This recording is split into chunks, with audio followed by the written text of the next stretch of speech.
All right, so our next piece of social influence that we're going to talk about is compliance.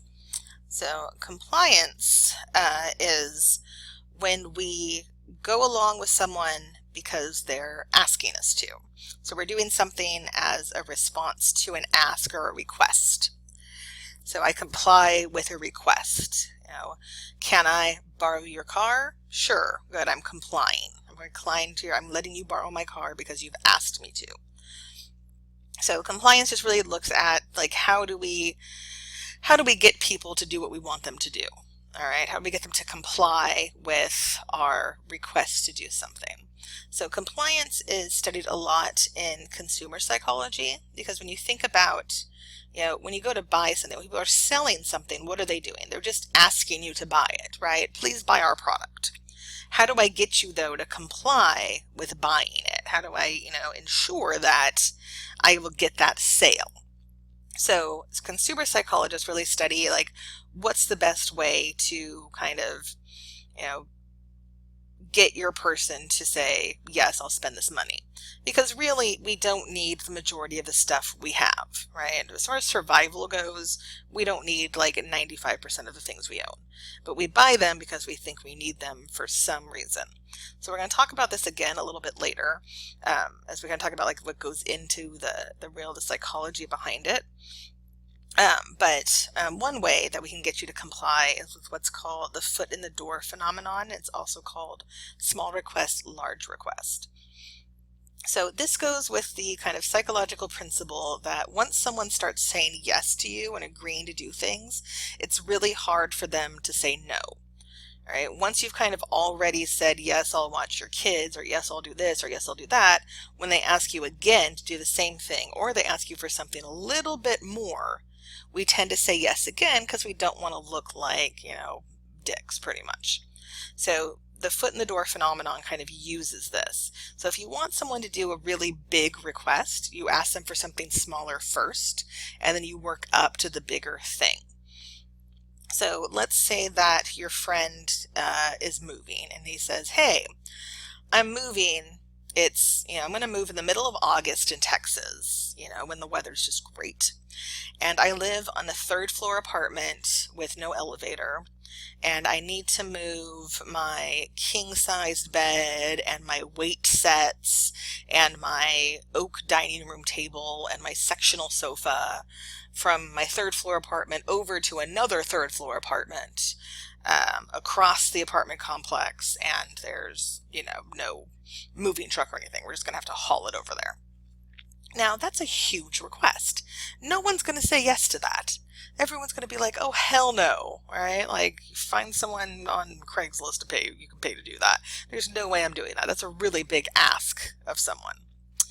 But what if instead your friend said to you, hey, I'm moving next weekend. I have like this one thing that's a little bit heavy, and if I could really use your help. Right? And then it always helps if you throw in like a little bit of a compliment. Like, I know that you have like really big muscles because you work out a lot, and your help would just really be great because I just can't lift this one thing. So if you could help me with this one thing, I'd really appreciate it. Now, you're more likely to say yes to that because that's a smaller request, right? And they complimented you. So if you said no to that, like, you would kind of look like not a great friend. So you say, yeah, okay, I can help you with this one thing. Because he's only asking for one thing. That's not that big of a deal. So you go and you help him with that one thing. And then once you're done with the one thing, he says, oh, you know what? There was this one other thing that's a little too heavy for me. Would you mind helping me? Well, you're already there. You've already helped him with one thing. So you end up saying, yeah, okay, I'll help you with that thing. And then that just keeps going until eventually you've moved his entire apartment and you've done the big thing because he started with the smaller thing first. All right, so that's how we up compliance, right? We're more likely to get you to do something if we can get you to agree to a smaller thing first.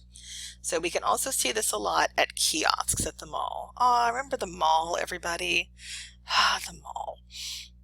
So first floor, Stonebriar Center, kiosks everywhere. What do they do as you walk by? Do they say, hey, buy this thing for $59.99? No. They say, oh, hey, can I give you the sample? Or, oh, can I look at your hair? Can I look at your nails? Or what kind of phone do you have? They're trying to pull you in. They're trying to hook you, right? If they can get you to say yes to, I'll take your free sample, or yeah, sure, you can look at my hair, then they know the likelihood of you buying that thing has now greatly increased. Right? Oh, can I see your hair for a second? Oh, it's so pretty. Oh, look, I got a compliment. Right? Oh, but you know what? It would look really great if we use this straightener on it. Can I just straighten one piece of your hair? Small request. Right? And then I start straightening and then I straighten a little bit more. Oh, look at how pretty you look with your straight hair. Oh my gosh. And now they've straightened your hair and they're like, see, don't you want this thing for $59.99? And now you've already let them do all these things for you. You've said yes all the way. And so you now tend to say, yes, okay, I'll buy that. All right, that's how they're using this kind of small request, large request. All right, same thing when they're trying to sell you a car. If I'm a car salesman and I want you to buy this car, what do I absolutely want to get you to do? You know, before anything else, I want to try and get you, what? To take a test drive, right? If I can get you in the test drive, the likelihood of you buying that car increases significantly. Now, the test drive is a small request, right? You're looking at a car, not really sure if you're ready to buy a car or not, but hey, why don't we just take it for a little stroll, a little ride? Let's just take it out and see how it feels. Right? That's just a small request. He's not asking you to buy anything right now. Why not test drive it? So you say yes to the test drive. And you get in and you're like, ooh, it's a new car, and we all like driving new cars. And that's going, and we go on the test drive and they show you all the things and how great it is, and you're agreeing, and they say, oh, you look great in this car. I'm going to compliment you. And then you get back to the dealership and they say, you know what, why don't we just look at a couple of the options for financing?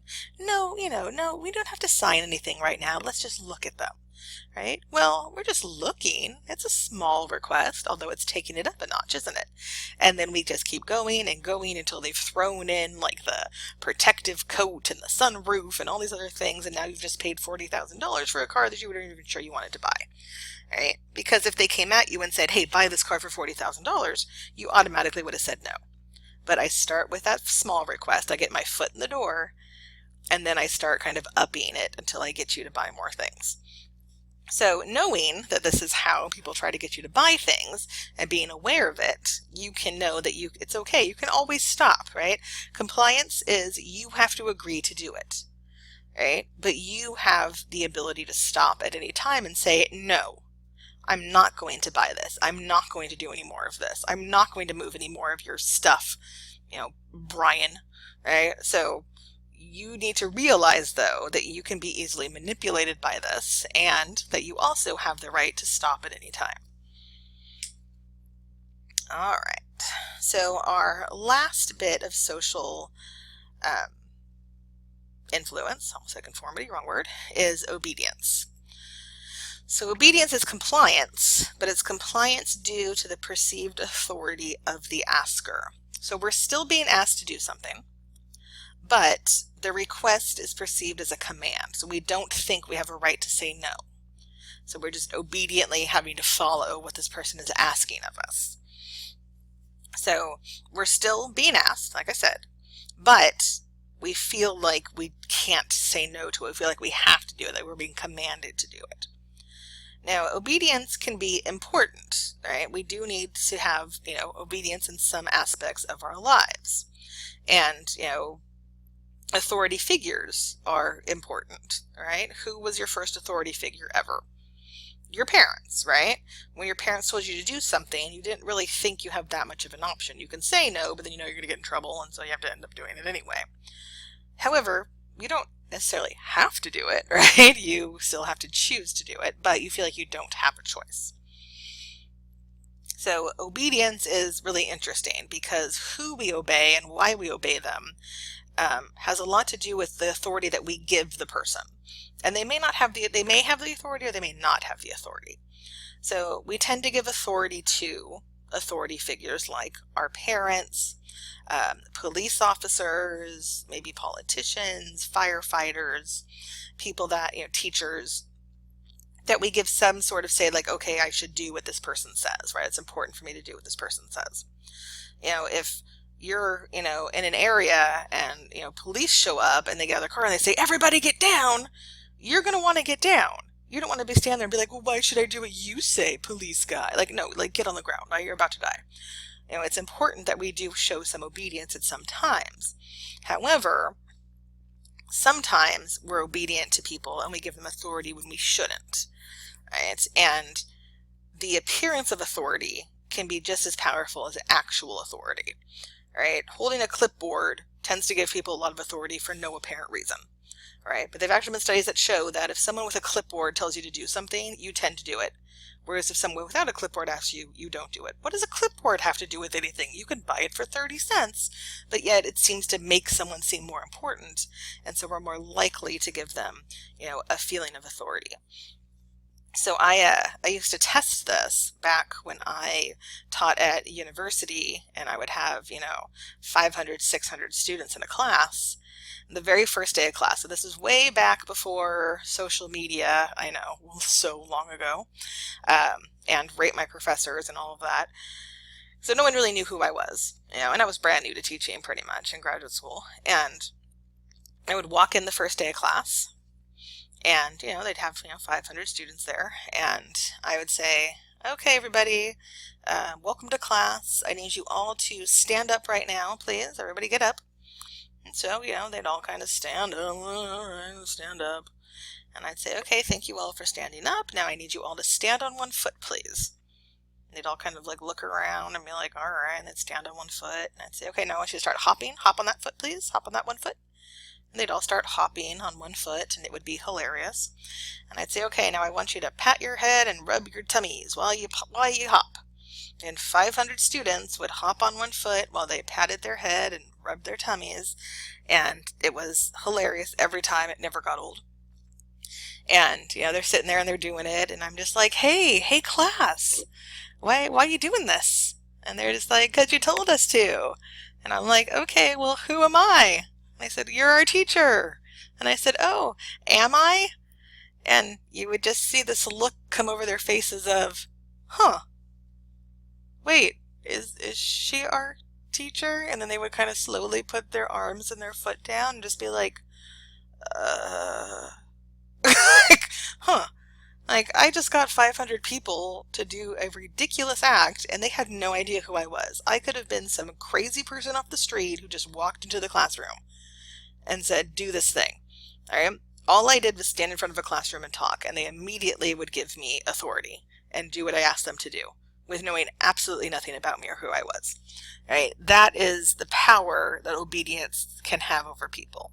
All right? It's kind of scary how much power and authority we'll give people without actually knowing if they should have that power or authority.